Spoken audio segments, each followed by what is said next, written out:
Bueno, efemérides de hoy, 30 de octubre, como saben, en Chitré.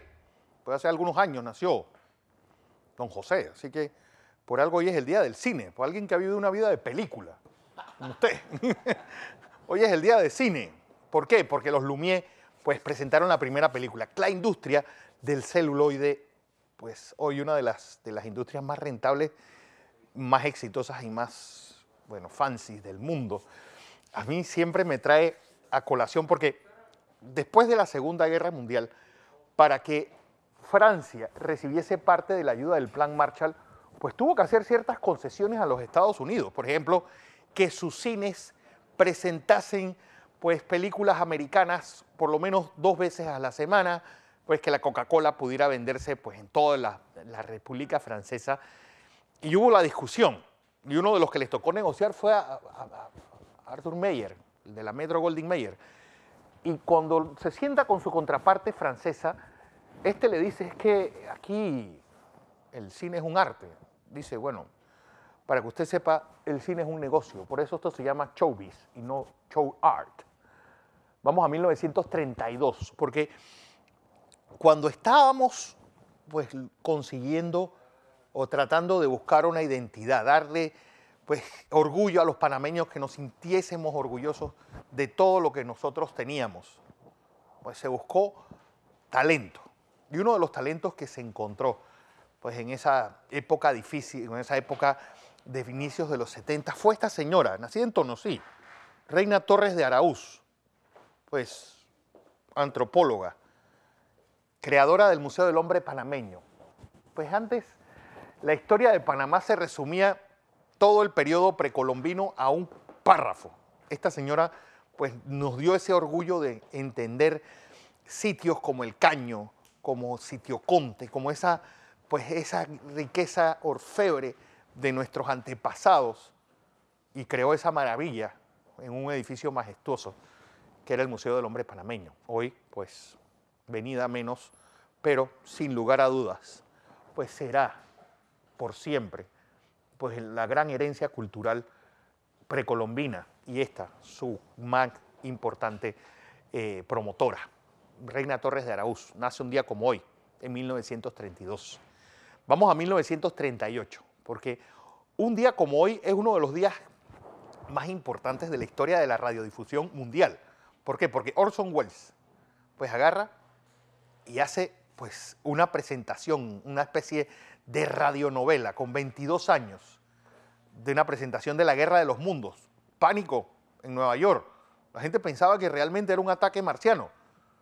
A los que quieran ver pues cómo fue lo que provocó este día, este director, pues que posteriormente pues se convertiría en uno de los puntales con aquella película llamada El Ciudadano Kane, que está considerada una de las 10 mejores películas de la historia. Pero lo interesante de este día de radio, de la Guerra de los Mundos de Orson Welles, es que pues Woody Allen lo presenta muy bien en una película que, por cierto, se llama Días de Radio, y que pues provoca lo que provocó en Nueva York esa presentación. La gente pensaba que realmente nos estaban atacando los marcianos.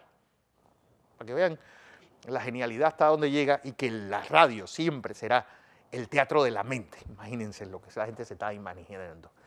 1948.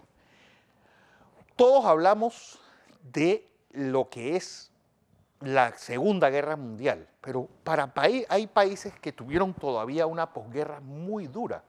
Uno de ellos, Grecia, pues una guerra civil entre comunistas y el gobierno. Pues Churchill tiene que salir en defensa de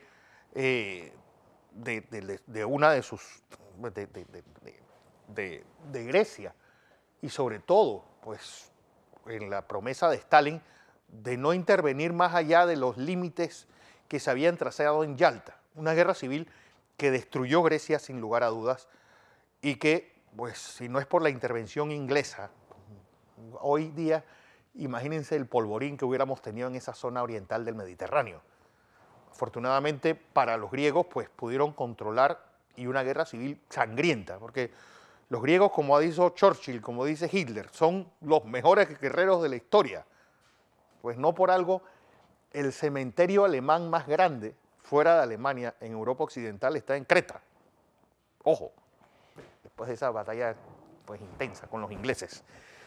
Hoy, en 1974, se da una de las peleas más importantes de la historia del boxeo. Y lo raro es que fue a las 3 de la mañana, hora de Kinshasa. Pues Muhammad Ali contra George Foreman. Ali Kumbaya le gritaban, Ali el negro, como si Foreman fuera blanco. Pues, ¿qué hizo Ali? Yo creo que en la película posteriormente ganará un Oscar. Pues le hizo creer a la población congoleña, en ese momento de Zaire, que Foreman, por tener un pastor alemán, era un empleado, un esbirro de los blancos y venía a atacarlos. Pues Ali pues, hizo eso del Kumbaya, hizo un poco unas cosas raras en el ring. La cosa es que una de las peleas más memorables de la historia fue esa, en Kinshasa, capital de Zaire, en ese momento, pues al mando del cleptócrata Mobutu Sese Seko.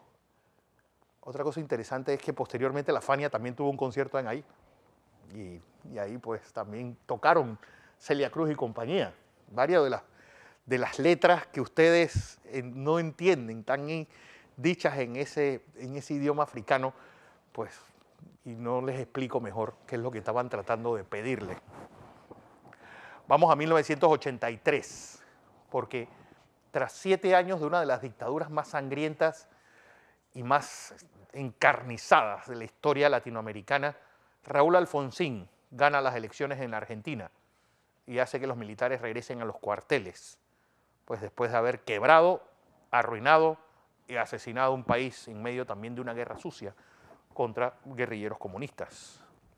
Así que hoy recordar uno de esos presidentes de transición en medio de ya la llamada década perdida latinoamericana, esos años 80 difíciles, cuando nos tocó pues empezar a pagar los platos rotos de la parranda que hubo en los años 70, cuando pues inundaron los bancos de petrodólares y estos no les quedó otra que prestárselo a los países.